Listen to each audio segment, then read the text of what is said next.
Vamos lá, segunda questão. Não pode constar no subgrupo fluxo de caixa das operações do demonstrativo do fluxo de caixa indireto pela legislação societária vigente.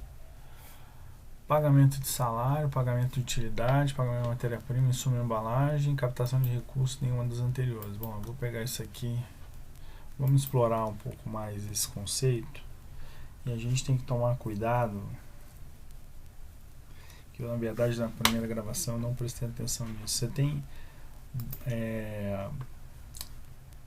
no conteúdo programático, no site da APMEC, você tem a legislação que você tem que estudar,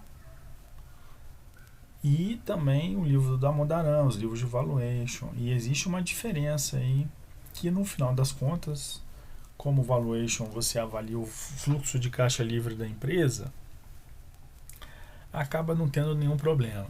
Mas conceitualmente falando, as variações das contas do capital de giro são investimentos, assim como os investimentos em capex ou capital expenditures, que são os investimentos em ativos permanentes. Então, num fluxo de caixa de valuation, conceitualmente, a gente tem o fluxo de caixa das operações, que é simplesmente você partir do EBIT,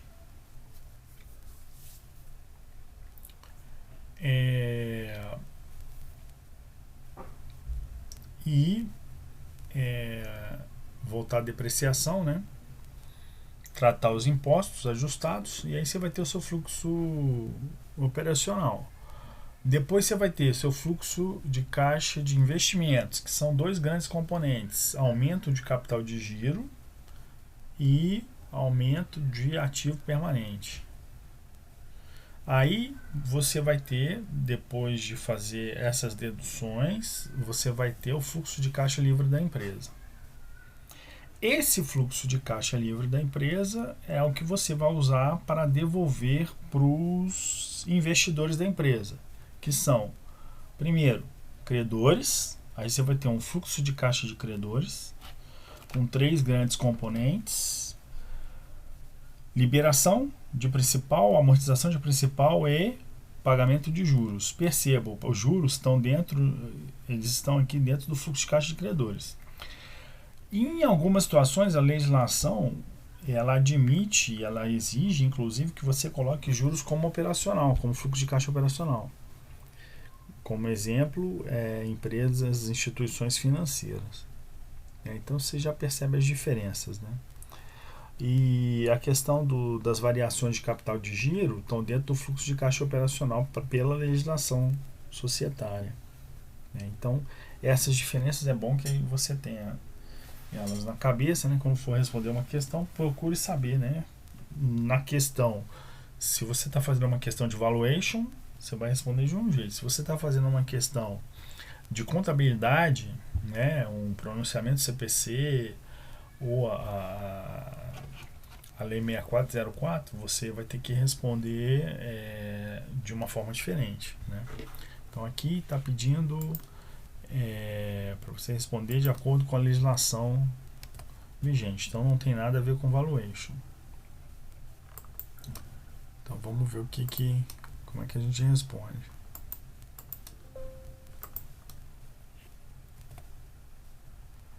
Bom, ora, quando você, deixa eu botar aqui o que a legislação diz. A legislação diz que você vai ter um fluxo de caixa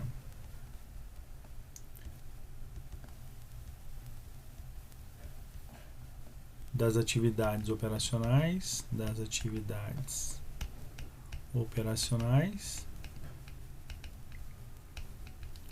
um fluxo de caixa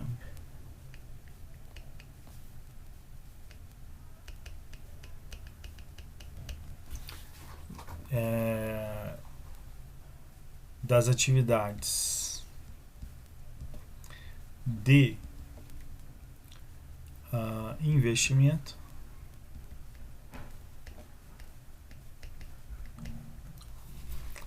e um fluxo de caixa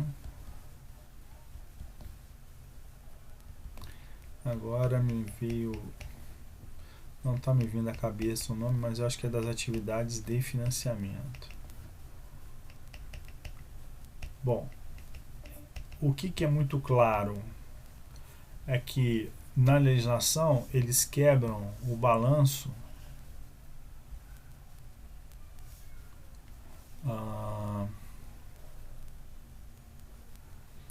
em 4 partes. Não, peraí. Quebra aqui também. Endividamento. Aí eles fazem o seguinte: ativo circulante e passivo circulante sem endividamento. São atividades, aqui eles chamam de atividades operacionais. Aqui, endividamento e capital próprio, né, patrimônio líquido. São atividades de financiamento. E no permanente são as atividades de investimento. Então essa é a ideia. Isso estou falando da legislação, tá? Então o fluxo de caixa das atividades operacionais vai ter o lucro líquido, a gente chama de lucro, resultado líquido ajustado. Lucro líquido ajustado. O que é o lucro líquido ajustado? É simplesmente o lucro líquido voltando todos os itens que não têm efeito caixa. Exemplo, depreciação. Se você não está falando de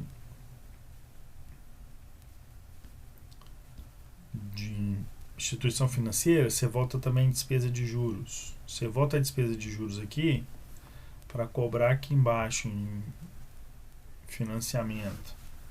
Em algumas situações você bota juros aqui também. Tem situações que você bota os juros, né, nas atividades de investimento. Os juros são ativados, né, nos investimentos. Então depende do tipo de empresa que você está lidando. Como aqui é genérico, né, você vai ter o lucro líquido ajustado. Aí você vai ter aqui o seguinte: aumento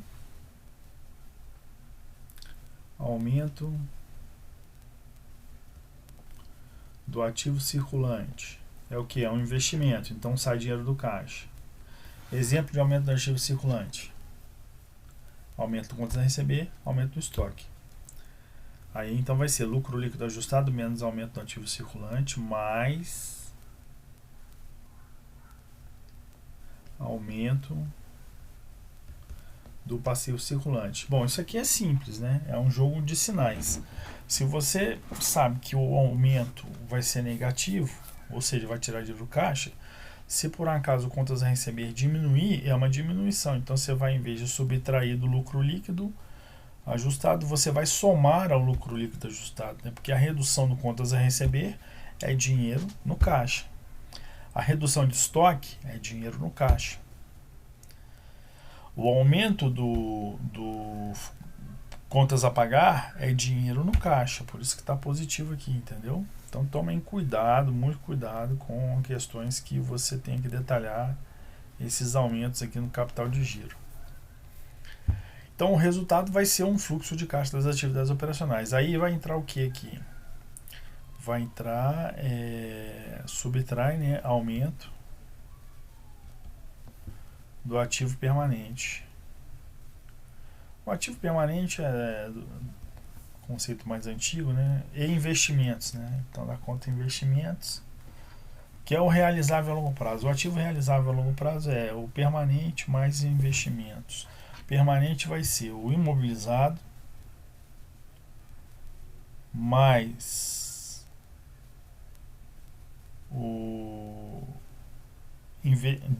na verdade, vamos lá, vai ser um investimentos, imobilizado e intangível.